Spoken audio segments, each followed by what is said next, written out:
Roth IRAs can be one of the best types of investment accounts to use. I'm a financial advisor, so I've seen hundreds of cases where a Roth IRA ends up being the single most useful account for someone to invest into. Now, some people cannot use Roth IRAs. They're not eligible. And let me be clear, this video is not financial advice for you or your personal situation. So make sure you seek advice from a financial professional before taking any action. But if and when you are sure that a Roth IRA works for your personal situation, it can allow for millions of dollars of tax-free growth. I'm not exaggerating here. And that tax advantage is one of the biggest reasons why so many smart investors are utilizing these accounts. So by the end of this video, I'm going to explain that tax treatment in detail and specifically why it's so advantageous right now. The 3 different ways that you can get money into a Roth IRA. So even if you know the traditional eligibility limits and you exceed those, so you think you may not be eligible for them, there are currently 2 other ways that you still might be able to use to get money into one of these great accounts. How to open a Roth, where to open it, what types of investments to buy in the account, and a couple other important details that you need to know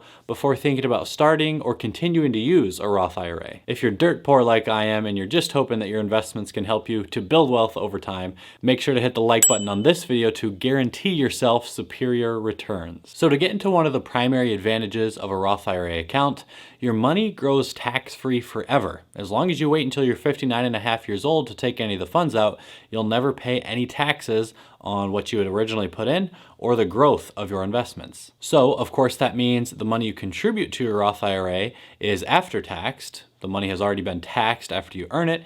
You're left with that net income, and then you can make contributions or backdoor contributions, which we'll talk about, into your Roth. And maybe most importantly, not only is that future income out of your Roth IRA not taxed, it's also not even considered income. So to illustrate the significance of that, I'm going to share a similar example that I share with all of my clients when I talk about Roth IRAs. Consider person A and person B. They both want to retire with $1 million and they both want to spend 5% of their account each year or $50,000. Person A does 100% of their retirement savings into a pre-tax account like a 401k through work, and they are able to build up to $1 million.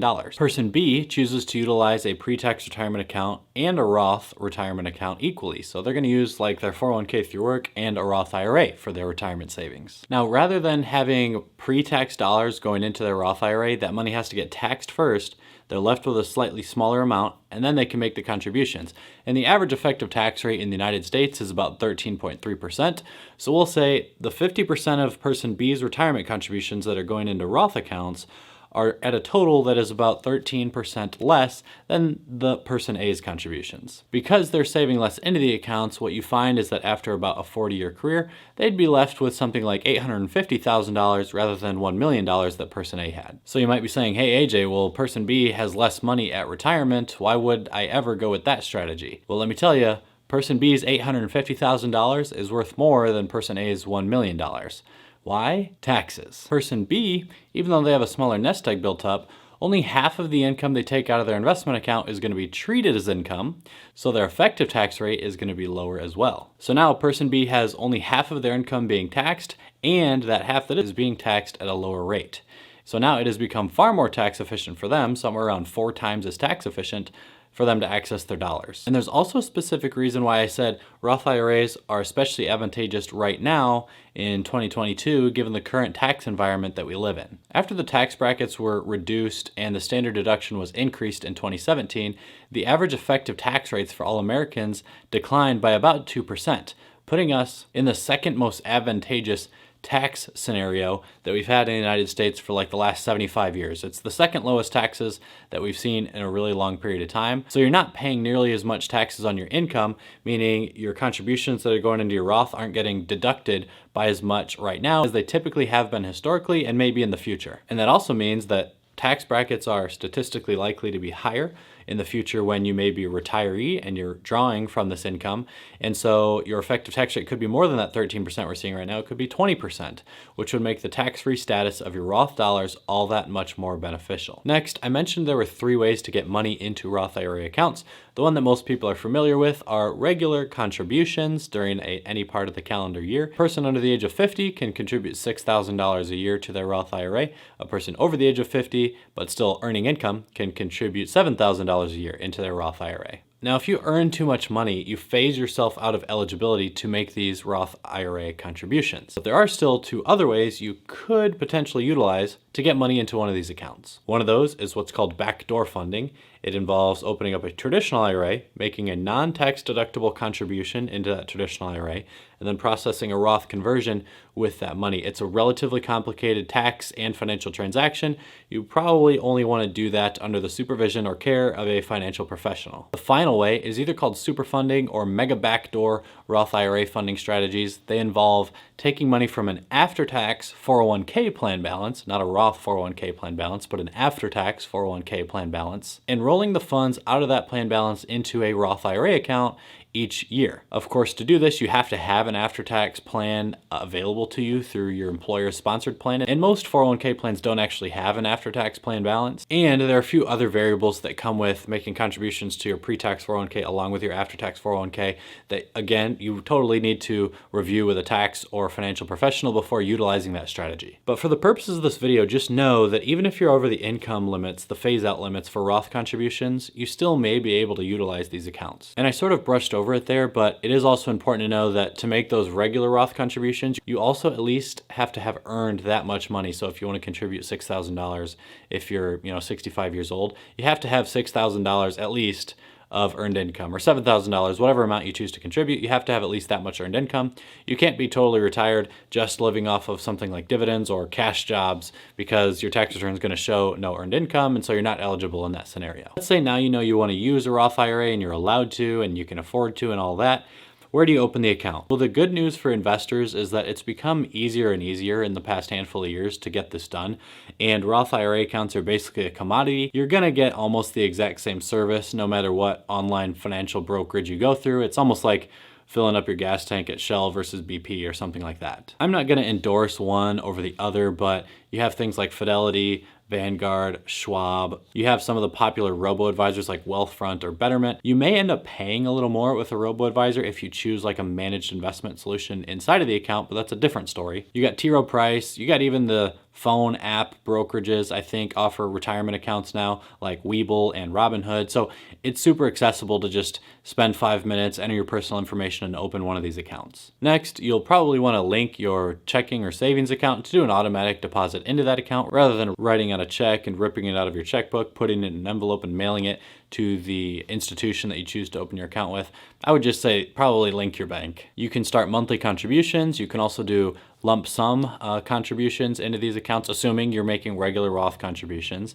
And actually, if it's before the tax filing deadline, which is usually April 15th in the United States, you can also make a contribution for the prior calendar year.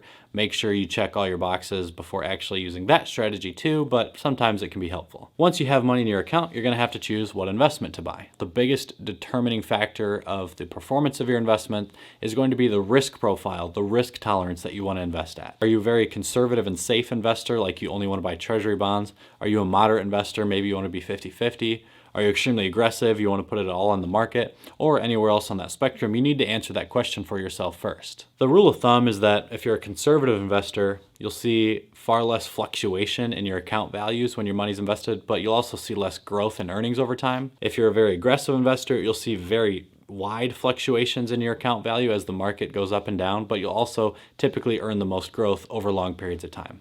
I'm going to make the same comments Warren Buffett has made many times in the past since online individual investing has become much more popular, and that is that index funds are going to be the best way to go 9 times out of 10 for regular retail investors. Index funds are very cheap, so you don't lose hardly any performance to the expense ratio. They're pretty straightforward in what market they're getting you exposure to, like the S&P 500 index, for example. There's no rocket science involved in the analysis and selection of one of those investments. You just have to pick something that is appropriate for your risk appetite, and then you can look at the historical fluctuations or deviations of that index and decide if you're comfortable with it.